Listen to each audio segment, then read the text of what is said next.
ओम शांति। ये पीयू मुरली के कुछ पॉइंट्स हैं। 14 अप्रैल 2021। इसके कुछ पॉइंट्स ही हम लेंगे। आपको पूरी मुरली पढ़नी है तो आप जो लिंक शेयर कर रहे हैं आप उसमें जाके पढ़ सकते हैं। साक्षीपन की अवस्था अति मीठी, रमणीक और सुंदर है। इस अवस्था पर ही आगे के जीवन का सारा मदार है। जैसे कोई के पास कोई शारीरिक भोगना आती है, उस समय अगर वो साक्षी सुखरूप अवस्था में उपस्थित हो उसे भोगता है तो पास्ट कर्मों को भोग चुकता भी करता है और साथ साथ फ्यूचर के लिए सुख का हिसाब भी बनाता है। तो ये साक्षीपन की सुखरूप अवस्था पास्ट और फ्यूचर दोनों से कनेक्शन रखती है। तो इस राज को समझने से कोई भी ऐसे नहीं कहेगा कि मेरा ये सुहावना समय सिर्फ चुगतू करने में चला गया। नहीं, यही सुहावना पुरुषार्थ का समय है, जिस समय दोनों कार्य संपूर्ण रीति सिद्ध होते हैं।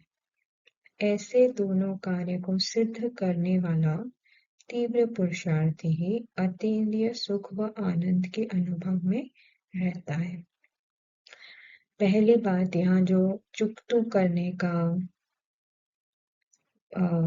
जो बता रहे हैं, तो जैसे हमने ड्रामा को समझा है तो हम अब ये जान चुके हैं कि कोई हिसाब किताब है नहीं। वो कर्म करना फिक्स है और उस कर्म का जो भी आएगा फल स्वरूप जो भी आएगा अच्छा बुरा, वो अच्छा बुरा होता ही नहीं है। एक्चुअली मेरा मन कहता है कि ये अच्छा है बुरा है, तो उस कर्म का जो भी फल स्वरूप आना है वो भी आना ही है। हमारे पास ना कर्म करने की चॉइस है, ना उसका जो फल आएगा उसको रिजेक्ट करने की, उस उससे कैसे भी तरह मैं छूट जाऊं, वो चॉइस नहीं है। क्योंकि आत्मा जो रोल प्ले कर रही है उसका रोल ड्रामा ने फिक्स किया हुआ है ऑलरेडी। ड्रामा अनुसार वो फिक्स है। पर जब मैं उस रोल से और रोल में जो कुछ भी हो रहा है उससे जब मैं साक्षी रहती हूँ तो कोई भी, अब यहाँ पे जैसे शरीर के लेवल पे भोगना का एग्जाम्पल दिया है, वैसे कोई परिस्थिति भी हो सकती है। तो मैं चाहे वो परिस्थिति शारीरिक लेवल पे है या इमोशनल मेंटल या कोई संबंध संपर्क के रूप में है या कोई भी किसी भी प्रकार की परिस्थिति फेस कर रहे हैं, तो अगर मैं उससे साक्षी हूँ मतलब मैं अपने को अपने आत्मिक स्वरूप में स्थित, रोल से बिल्कुल डिटैच, रोल में जो कुछ भी हो रहा है ऊपर नीचे उससे साक्षी रहकर बस उसको बस होता हुआ देख रही हूँ, उससे कोई पहचान नहीं बना रही। उसको मैं ये कैसे जाएगा, कब जाएगा, ये आया ही क्यों, और ना उसको रेजिस्ट करती हूँ, ना उसको चेंज करने की कोशिश करती हूँ, ना उसको दबाने की कोशिश करती हूँ, या ना कब जाए कैसे जाएगा ये भी नहीं करती। सिर्फ साक्षी हो जाती हूँ उससे और साक्षी होके बस उस उसे होने देती हूँ। तो यहाँ पे कह रहे हैं कि वो हिसाब, पुराना हिसाब चुकता हो जाता है और नया कुछ बनता नहीं। तो आगे के लिए वो जैसे कि वो का अकाउंट खत्म हो गया। अब ड्रामा में वो कर्म करना फिक्स था और उसकी जो भी भोगना आनी है वो फिक्स है। हमारा काम इतना है कि हम उससे बस साक्षी रहे, तो वो हमारे लिए इजी हो जाता है। पास्ट जो भी हुआ उसे फिनिश करके आगे का कुछ बनता नहीं और आत्मा उससे पूरी तरह न्यारी, पूरी तरह डिटैच उसको साक्षी होके बस हो जाने देती है।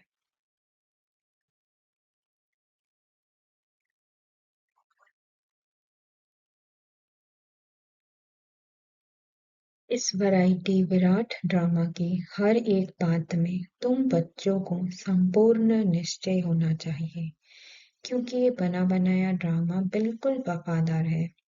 देखो, ये ड्रामा हर एक जीव प्राणी से उनका पाठ पूर्ण रीति से बजवाता है। ध्यान से सुनेंगे, हर एक जीव प्राणी से।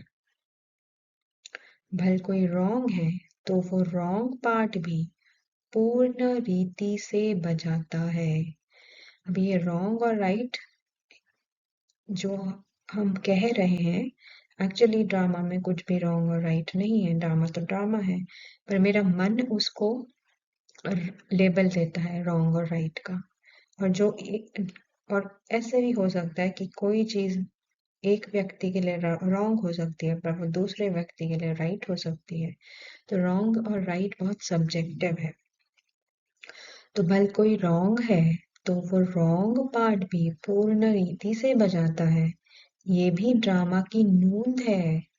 जब रॉन्ग और राइट दोनों ही प्लान में नूंदे हुए हैं, तो फिर कोई बात में संशय उठाना ये ज्ञान नहीं है, क्योंकि हर एक एक्टर अपना अपना पार्ट बजा रहा है।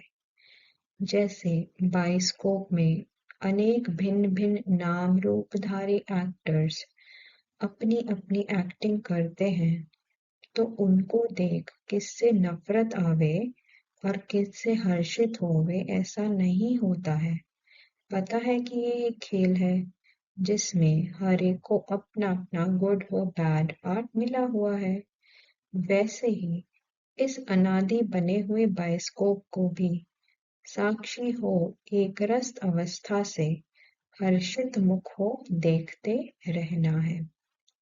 कितना इम्पोर्टेंट और ब्यूटीफुल पॉइंट है, और बहुत अच्छे रीति एक्सप्लेन किया है कि जब सब कुछ रॉन्ग राइट ड्रामा में पहले से ही नूंद है, तो संशय क्यों उठाना है या किससे नफरत ही क्यों करनी है, क्योंकि सब एक्टर अपना अपना पार्ट बजा रहे हैं। उसको भले गुड पार्ट मिला है या बैड पार्ट मिला है, उसको तो पार्ट बजाना है।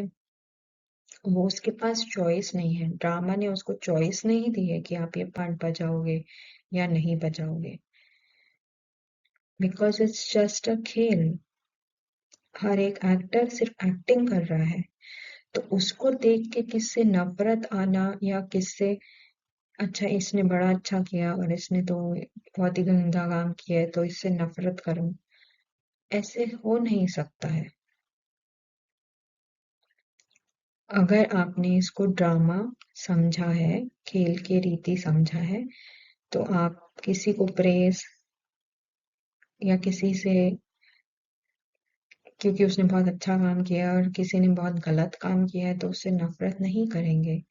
अगर आपने ड्रामा को समझा है और आप ड्रामा को एक रस साक्षी अवस्था में देख रहे हैं,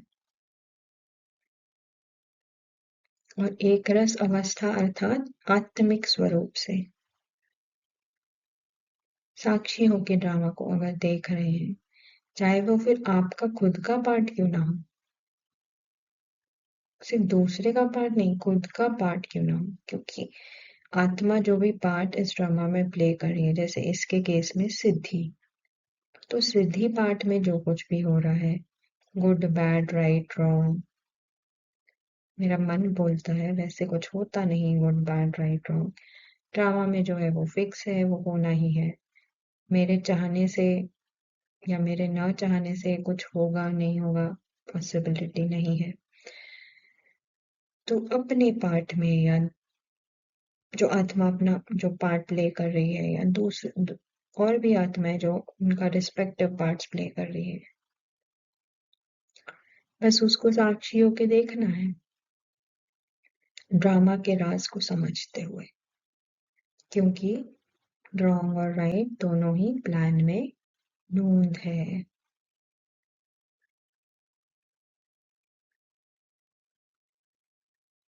तो किसी भी बात में संशय नहीं।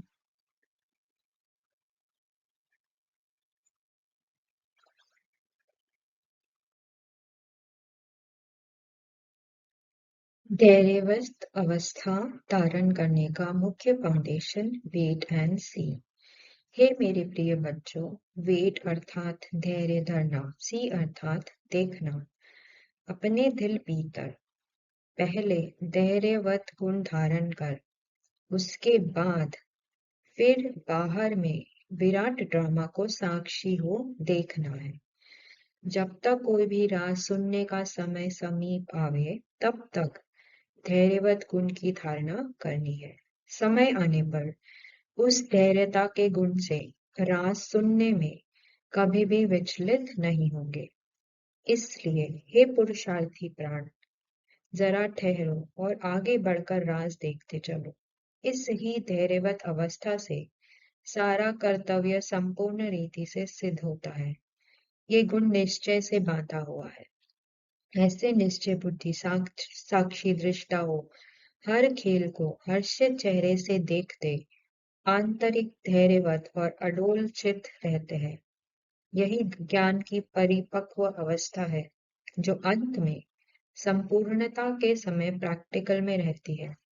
इसलिए बहुत समय से लेकर इस साक्षीपन की अवस्था में स्थित रहने का परिश्रम करना है। तो यहाँ जो बाबा बोल रहा है, हमको इसे थोड़ा सूक्ष्म समझना है।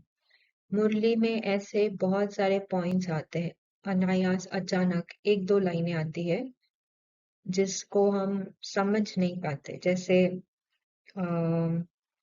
कल की मुरली में बाबा ने बोला विनाश तो ऑटोमेटिकली हो जाएगा, ये तो बस नाम रख दिया है, ये सब ड्रामा में ऑलरेडी है, ये तो सिर्फ नाम रखा है।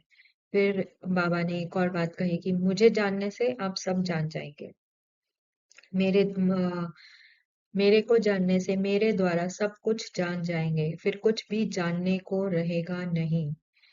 अब ये जो लाइनें आई हैं, क्योंकि हमारी बुद्धि उतनी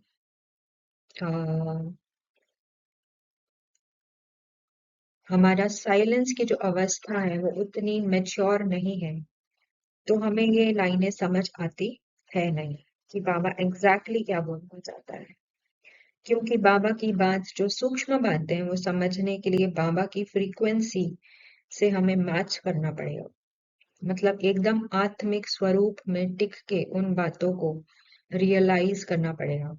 और बहुत सी बातें आपको जब आप साइलेंस में बैठते हैं, जितना आप साइलेंस अपने अंदर की जो साइलेंस की अवस्था है, मैं आत्मा जो शांत स्वरूप हूँ, उस साइलेंस में आप जितना गहराई में उतरते हैं, ज्ञान अपने आप स्वतः ही इमर्ज हो जाता है। जो पॉइंट पहले समझ नहीं आई थी, क्लिक नहीं हुई थी, जिसको हम टचिंग भी कहते हैं, बाबा की टचिंग नहीं, मेरे अंदर से ही ज्ञान इमर्ज होता है। जो इमर्ज नहीं हुई थी, जो समझ नहीं आई थी, वो अचानक अनायास ही वो एक, जैसे आप साइलेंस की गहराई में जाते जाएंगे, वो बातें आपको क्लिक होती जाएंगी, टच होती जाएंगी। तो इसलिए बाबा कह रहा है कि इसके लिए धैर्यता का गुण, अधीरता से काम नहीं होने वाला है कि अभी सब कुछ समझ आ जाए, नहीं होगा। वो ज्ञान की वो जो ज्ञान इमर्ज होना है, वो अपने समय पर ड्रामा अनुसार अपने आप इमर्ज होगा। आप कितना भी कोशिश करें, कितना भी उसके लिए माथा पच्ची करे, अगर आपके ड्रामा में वो समझना नहीं है तो नहीं समझेंगे। और जब समझना है, जब वो पॉइंट इमर्ज होनी है, जब वो क्लैरिटी ज्ञान की इमर्ज होनी है, तभी होगी। इसलिए धैर्यता का गुण धारण करना है और फिर ड्रामा को साक्षी हो देखना है। समय आने पर उस धैर्यता के गुण से राज सुनने में कभी भी विचलित नहीं होंगे। मतलब जो भी राज खुलेगा, अंदर से क्लैरिटी उसकी इमर्ज होगी, वो एकदम क्लियरली आपको समझ आएगा, उसमें कोई भी दुविधा नहीं होगी कि इसका मतलब ये है या ये है।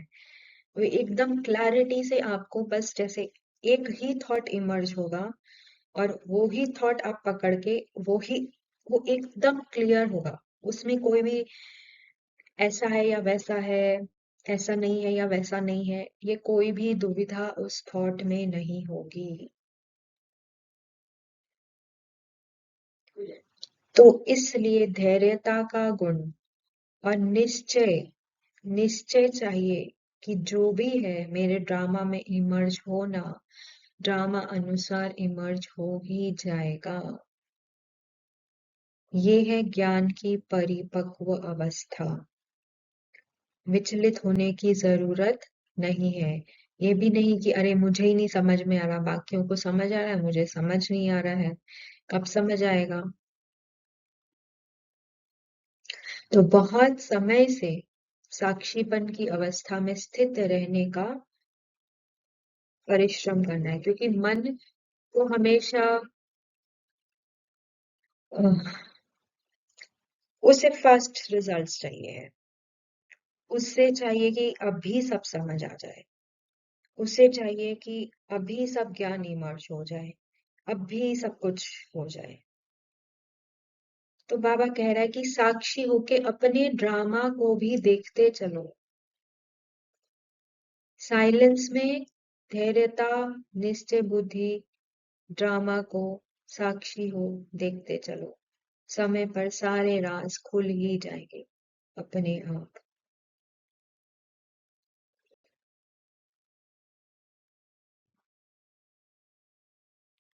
जैसे नाटक में एक्टर को अपना मिला हुआ पार्ट पूर्ण बजाने अर्थ आगे से ही रिहर्सल करनी पड़ती है, वैसे तुम प्रिय फूलों को भी आने वाली भारी परीक्षाओं से योग बल द्वारा पास होने के लिए आगे से ही रिहर्सल अवश्य करनी है।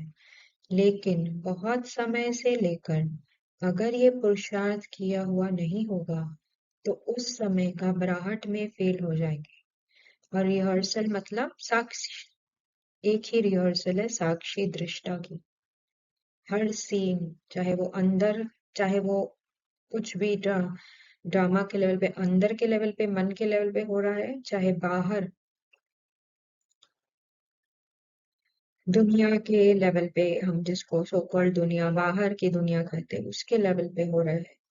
हर चीज को साक्षी होके उसे बस पास होने देना, उससे एंगेज नहीं होना, ना उसको रेजिस्ट करना, ना उसको हटाना मिटाना कब जाएगा, ना उसको क्लिंग करना, ये ना किसी चीज को पकड़ के रखना। एकदम साक्षी दृष्टा की स्थिति। तो ये बहुत समय का पुरुषार्थ ही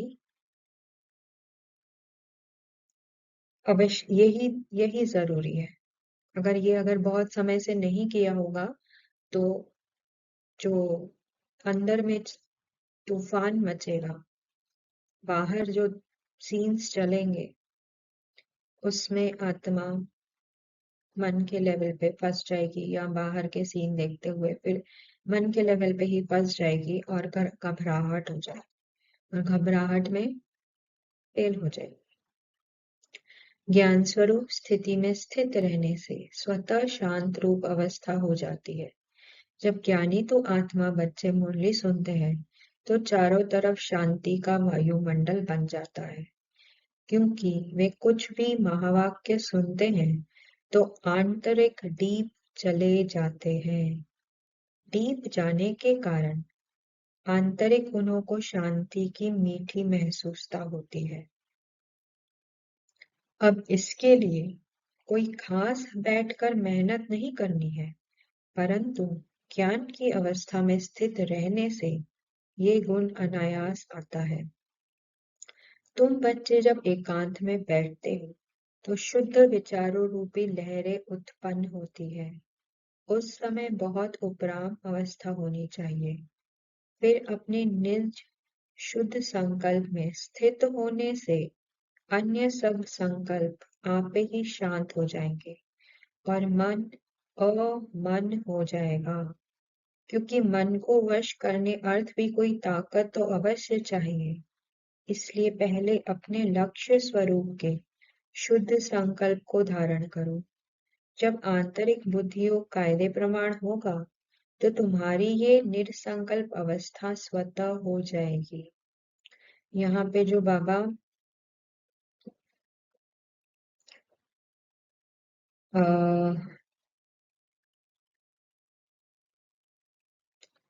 जो निज शुद्ध संकल्प की बात कर रहा है, वो निज शुद्ध संकल्प एक ही है कि मैं आत्मा हूँ।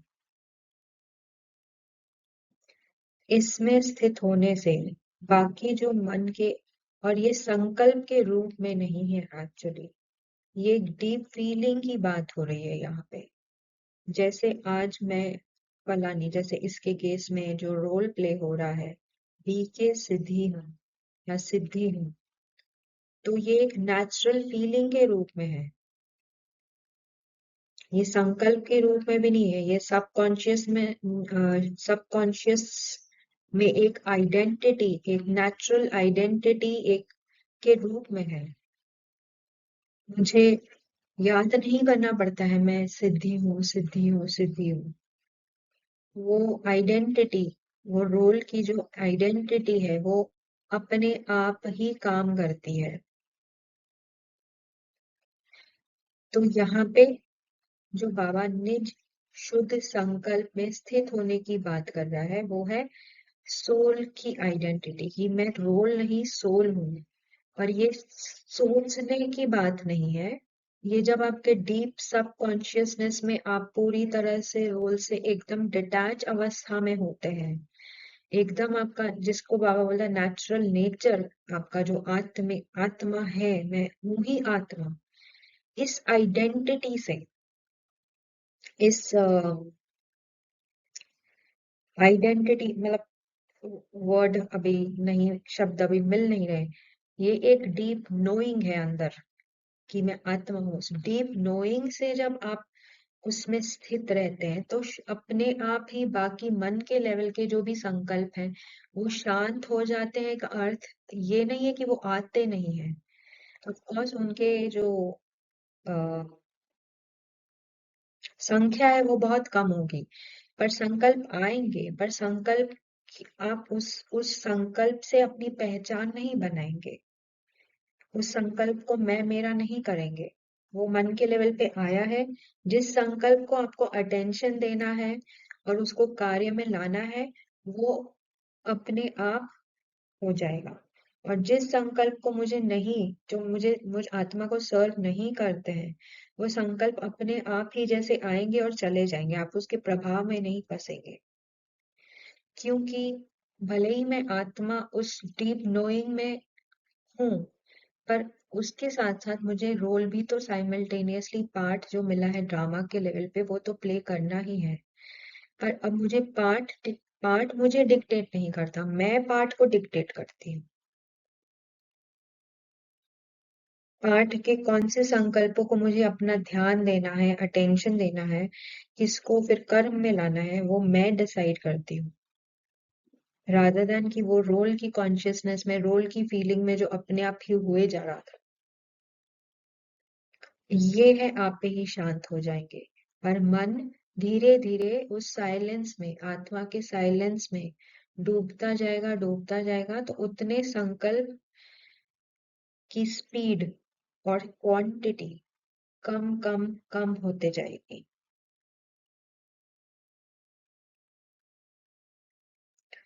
और मुरली जब सुनेंगे तो अपने आप ही शांति का वायुमंडल होगा, क्योंकि वो मुरली उनके लिए सिर्फ चंद वाक्य नहीं होंगे, वो महावाक्य होंगे। और वो महावाक्य ही उनको अपने आप ही अपनी डीप डीप डीप अंतर्मुखता में ले जाएंगे। और ये होते होते निरसंकल्प अवस्था अपने आप हो जाएगी ऑटोमेटिकली। जितना हम डीप अपने साइलेंस के अनुभव साइलेंस के स्वरूप में स्थित होते जाएंगे। मन भी आत्मा के साइलेंस से प्रभावित होते होते एक निरसंकल्प अवस्था की तरफ बढ़ने लगेगा। और फिर ड्रामा अनुसार जो संकल्प को मैं अटेंशन दूंगी वो सिद्ध भी होंगे।